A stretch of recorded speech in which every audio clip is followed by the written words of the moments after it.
Assalamualaikum warahmatullahi wabarakatuh. Waalaikumsalam warahmatullahi wabarakatuh. Jamaah, Iye, oh jamaah, iye, alhamdulillah. Allahumma salli ala Sayyidina Muhammad wa ala alihi Sayyidina Muhammad. Namanya manusia sebagai makhluk hidup sosial pasti butuh berdampingan dan membutuhkan bantuan orang lain. Tapi nggak terus-terusan ya kita jadinya ngandelin orang terus. Ya awal-awalnya orang bantu sih masih oke. Tapi kalau mau bantu terus-terusan orang jadi malas juga kan. Dan hari ini kita akan membahas tema hidup jangan ngandelin orang lain. Insya Bagus Allah. banget temanya ya. Aduh, ini banyak nih ya. Iya. Pokoknya kita hari ini insya Allah banyak mengambil pelajaran. Iya, pasti. kalau anak ngandelin orang tua terus gimana tuh ya? Bener. Tapi sebelum kita mendengar tausiah dari guru-guru kita lihat dulu ya tayangan berikut ini, silahkan. Yuswa sabaraha, Bah? Kan? Yuswa sabaraha? Saya 100 yang enten. 100 tahun. Kami eta icalan anak. Anu saha, ieu icalan ieu. Wae ngadama. Bojo aya keneh, Pak. Saya sesaham. Salik sareng saha tuh? Sok di mana wae sarema. Sok di perjalanan. Ajarkan aku menjadi yang terbaik. Masya Allah, umur si bapak tuh udah hampir 100 tahun, tapi masih mau nyari nafkah sendiri. Ini pelajaran banget buat kita semua yang masih muda. Malu kalau semua masih ngandelin bantuan orang terus dan kita doakan semoga bapak Lili sehat selalu insya Allah. Amin, amin, ya Rabbal alamin. Nah gimana nih Ustadz Maulana? Aduh, aku jauh terharu banget ya. Salut sama beliau itu. Luar biasa ya Allah. Ya Allah, usia 100 tahun tapi masih kuat cari nafkah ya kan. Masa yang 17 enggak semangat. Oke, Ustadz Maulana gimana nih? Benarkah Rasulullah begitu muji orang-orang yang hidup berjuang keras tanpa harus meminta? Bahkan mengandalkan orang lain walaupun dia telah berusia senja itu, mohon penjelasannya Ustadz. Makasih banyak Rian, Masya Allah. Tengku Rian. TR. UBL. Siap. TL, UBL, Ustadz Syam. Ustaz Syam. TB, TB. Tetana Baraka. Bismillahirrahmanirrahim. Assalamualaikum warahmatullahi wabarakatuh. Waalaikumsalam warahmatullahi wabarakatuh. Jamaah. Iye. Oh jamaah. Iye. Alhamdulillah. Alhamdulillahirabbil alamin. Allahumma shalli ala sayyidina Muhammad wa ala ali sayyidina Muhammad. Rasulullah sallallahu alaihi wasallam memuji seorang yang berjuang tanpa meminta bantuan bahkan mengandalkan orang lain walaupun usianya sudah senja. Menarik tadi tayangan yang disampaikan tadi, luar biasa.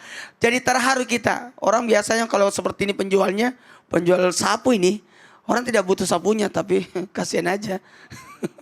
Masya Allah, tabarakallah. Senang rasanya, makasih banyak Riania tadi langsung. Kok kenal namanya tadi ya? Hah? Namanya siapa tadi? Ada ditulis Ustadz Lili.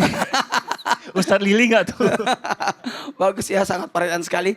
Ingat, kemuliaan tangan yang bekerja dengan tidak menghinakan dan meminta-minta. Rasulullah SAW tidak pernah mencium tangan pembesar. Tangan seorang raja, orang kaya, tidak pernah mencium.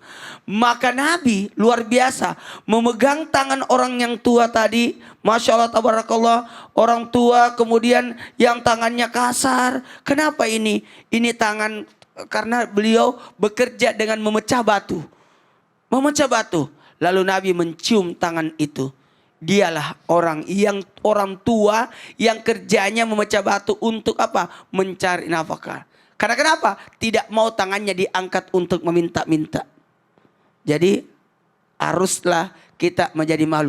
Seluruh tubuh kita ditumbuhi bulu. Kecuali 2. Telapak tangan dan telapak kaki. Maksudnya supaya kita bisa bergerak mencari nafkah. Wa ma min dabbatin fil ardi illa 'alallahi rizquha. Semua sudah diatur rezekinya. Tinggal kita mencari karunia Allah. Cari karunia Allah. Ayo cari. Yakin ada rezeki kita. Ada rezeki yang datang, ada rezeki yang diusahakan. Ada yang rezeki karena dimanfaatkan, mensyukuri. Dan ada rezeki yang datang karena ketakwaan. Dan akhirnya ada rezeki yang datang karena apa? Yakin, tawakal kepada Allah. Nah dalam hal ini cari karunia Allah dimanapun berada. Insya Allah kita akan dapat. Mohon maaf, tidak mungkin nasi itu loncat satu-satu ke mulut. Tung, tung, tung, tidak harus berusaha. Kalau nungguin buah jatuh dari pohonnya, maka tunggu sisa kalong. Tapi kita harus manjat atau lempar batu atau tusuk pakai kayu. Dulu Rian enggak pernah nakal ya waktu kecil. Pernah manjat gak di pohon jambu? Pohon mangga sih. Pernah. Karena di rumah banyak pohon mangga. Oh iya, Punya ayah saya soalnya saya Waduh. manjatin. Nggak seru juga itu. Mangganya sendiri. Yang seru mah nggak orang Ustaz. Memperbaiki nasib, bukan putus asa. Ayo cari karunia Allah. Jangan pernah putus asa.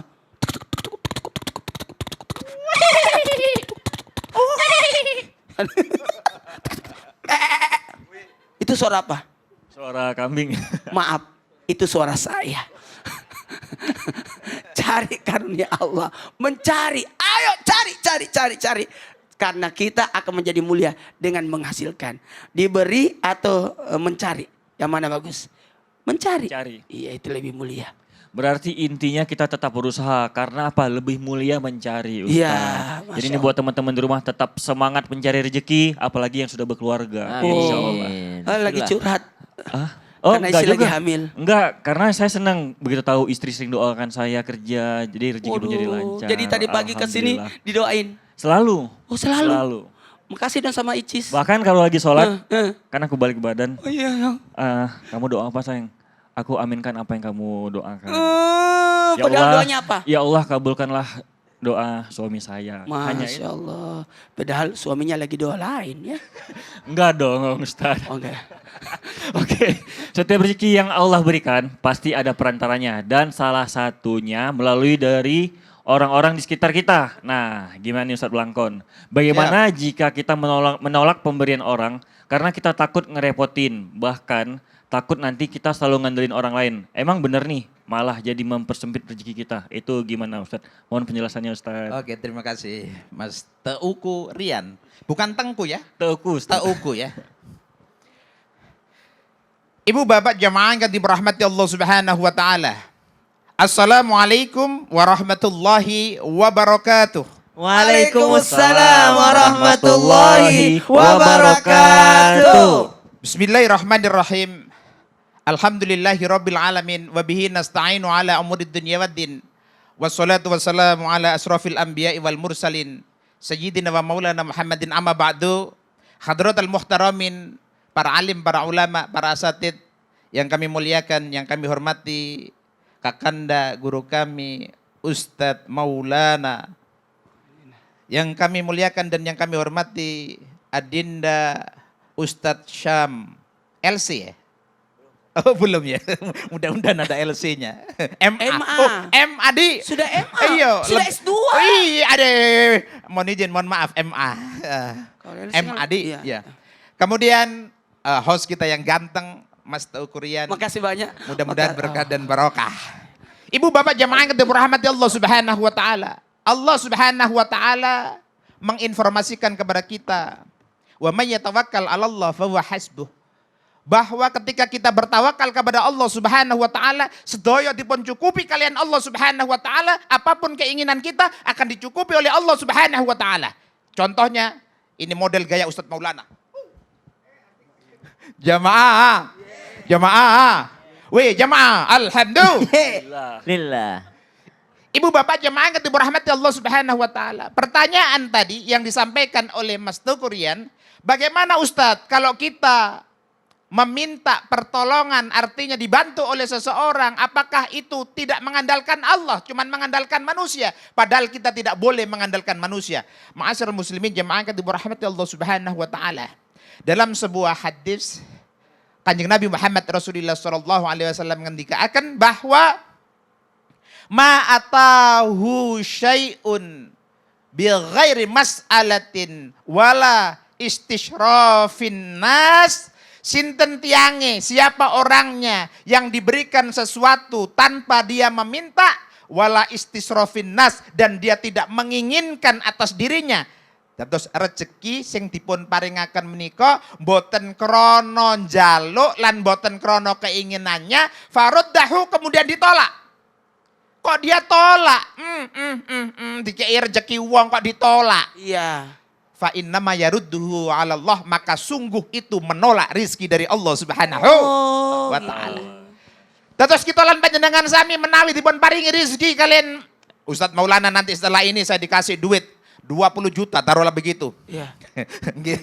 Ustadz, kasih mi 20 juta di. Iya, Tidak saya tolak.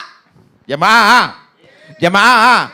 Boten kula tolak rezeki itu kecuali jamaah yang dirahmati Allah Subhanahu wa taala boleh menolak rezeki pemberian yang diberikan orang kepada kita dengan syarat. Menurut Sayyid Abdullah Al-Haddad, beliau mengatakan bahwa rezeki boleh ditolak, nikmat boleh ditolak, duit oleh ditolak. Siji, kalau orang yang memberikan rezeki itu adalah dari hasil haram, niku wajib dipun tolak.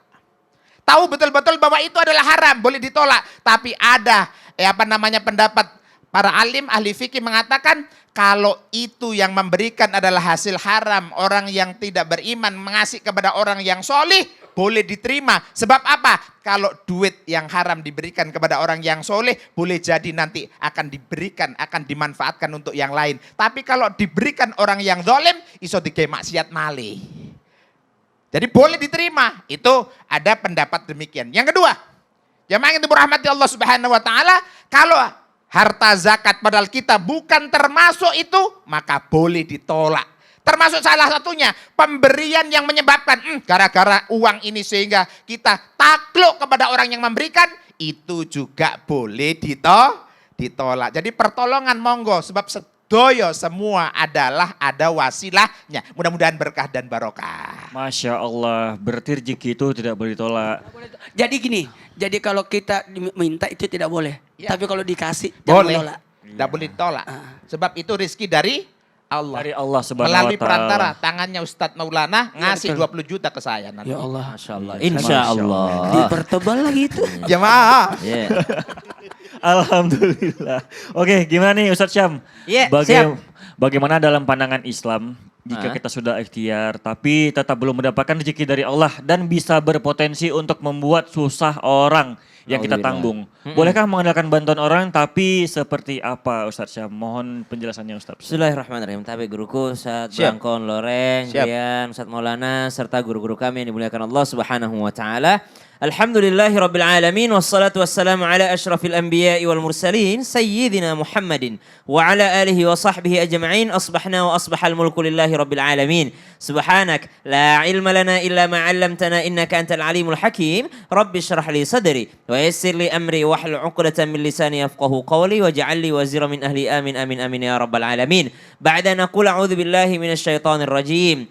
لينفق ذو سعة من سعته ومن قدر عليه رزقه فلينفق مما آتاه الله لا يكلف الله نفسا إلا ما آتاها سيجعل الله بعد عسر يسرا. Allah Subhanahu wa taala berfirman, liyunfiq dzu sa'atan min sa'atihi wa man qudira alaihi rizquhu falyunfiq mimma atahu Allah. Maka diwajibkan bagi seseorang menafkahi keluarganya atas apa yang telah Allah berikan kepadanya. Lalu Allah katakan, Allah tidak memberikan beban kepada seseorang kecuali apa yang telah Allah berikan kepadanya. Artinya, kita memberikan nafkah kepada keluarga itu tergantung rezeki yang Allah berikan kepada kita. Dan ternyata kalau pertanyaannya, bolehkah seseorang memohon atau meminta bantuan orang lain disebabkan karena ia akan menafkahi dari keluarganya, maka sesungguhnya bantuan itu harus dilihat dulu. Bantuan seperti apa? Misal seseorang meminta pekerjaan kepada orang lain, maka itu halal-halal saja. Antaradim minkum. Boleh nggak saya kerja sama Anda? Boleh nggak saya melamar pekerjaan di sini? Saya melamar pekerjaan karena saya ingin mencari rezeki yang halal. Saya ingin menafkahi anak-anak saya ingin menafkahi pasangan saya, dan itu ternyata saya bisa dapatkan dari pekerjaan bekerja dengan Anda. Maka subhanallah, yang pertama dengan cara meminta tolong, meminta pekerjaan. Yang kedua, boleh dengan cara berhutang. Berhutang itu tidak haram, boleh. Tapi ternyata wajib juga untuk membayarkannya. Karena kenapa? Karena tergantung arwah atau ruh seseorang ketika dia masih mempunyai hutang piutang lalu ia meninggal dunia. Nabi SAW tidak mau mensolati orang yang masih ada hutangnya. Nabi tidak mau ikut sholat mendoakan orang yang meninggal dunia ketika dia masih tersangkut hutangnya. Bahkan orang itu adalah orang yang mati syahid sekalipun. Maka ternyata para sahabat pada saat itu solati, tapi Nabi sendiri tidak mau. Maka boleh dengan mencari pekerjaan, kemudian yang kedua meminta hutang, kemudian yang ketiga bagaimana lagi? Meminta sedekah. Bolehkah orang meminta-minta? Boleh meminta sedekah. Ya, memperkenalkan dirinya bahwasanya dia adalah target sedekah atau target zakat. Kalau orang di sekitarnya menyaksikan bahwa dia benar-benar orang susah. Jadi ada 3 orang dewasa atau 3 rumah dekat rumahnya memang benar-benar bersaksi. Ya kami tahu keadaannya memang seperti itu. Memang dia adalah orang susah, maka dia boleh meminta tolong kepada orang lain. Yang kedua, siapa lagi yang boleh minta tolong? Mereka yang terkena musibah. Misal sebenarnya dia bukan orang susah, tapi ternyata rumahnya terbakar, perusahaannya bangkrut, dia kehabisan harta pada saat itu, maka dia boleh meminta kepada orang lain, meminta bantuan. Tapi tetap memintanya kepada Allah melalui jalur orang lain. Wallahu ta'ala alam. Astagfirullah ya Allah. Kenapa ini? Astagfirullah. Kenapa mukanya Riam bingung begitu? Ustadz, Ya. gimana ya? Ngebales ini orang yang suka komen begini nih bunyinya Ustadz. Sombong gak butuh orang. Hidupnya di hutan aja kalau gak butuh bantuan orang. Ya Allah, kan sedih bacanya Ustadz ya. Nah, gini. Bagaimana cara menghadapi nyinyiran orang di sekitar kita? Modelnya. Atau para haters yang Jangan begitu. marah-marah ditawa. Tenang Ustadz. Ustaz, ojo Setelah ini- moring-moring, ojo setelah ini moring-moring. kita bahas ya. Lapo Setelah moring-moring kita sama bahas. niku. Jangan kemana-mana jamaah. Jamaah, oh jamaah. Alhamdulillah. Gemes. Siapa sih itu? Ya Allah, gemes banget.